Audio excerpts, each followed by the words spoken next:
The MPs led by Shadow Minister of Sports, Godfrey Kayemba Solo, say that as opposition MPs, they are demanding for a full detailed agreement for the partnership between Uganda and a Turkish company. He added that they don't want to see government losing land for sports activities.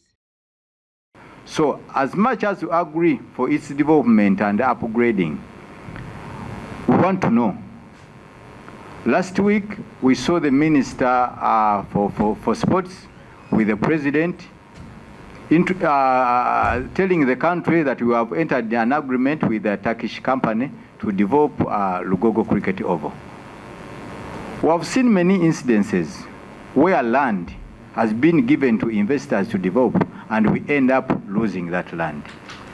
Kayemba said the Minister of Sports, Honorable Peter Ogwank, should explain to Ugandans. Failure to do so will prompt them to request the Speaker of Parliament to institute a committee to investigate the matter. Maokota North Member of Parliament, Hilary Chiaga, said that as opposition in Parliament, they advocate for improvement in sports, but are unable when the sports land is being given away to investors.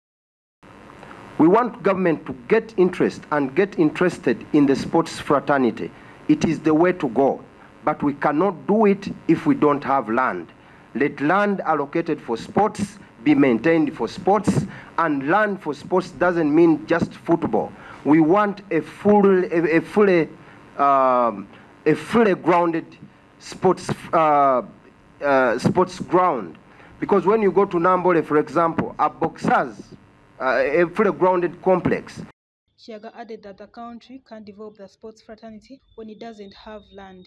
He added that as opposition, they look at government as the main funder of sports industry as opposed to privatization. According to Chiaga, they also demand for an increment in the sports budget and want the funds used for the purpose not to be misused. They also want government to become more interested in sports and for the benefit of other sports activities like athletics, netball, basketball, to mention but a few. Mityana District Woman Member of Parliament Joyce Bagala asked the government to update the citizens on the development of Akibwa Stadium in Lira District, which was one of the grounds included in the bid by Uganda to host the 2027 African Cup of Nations in 2023.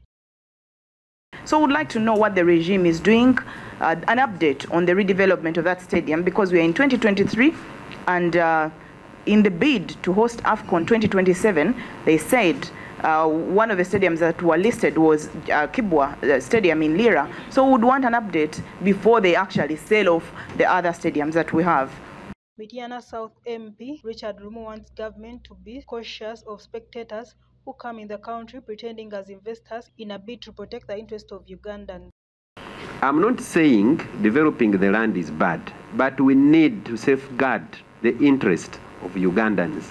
Our children are here, our grandchildren are here, and some people to come.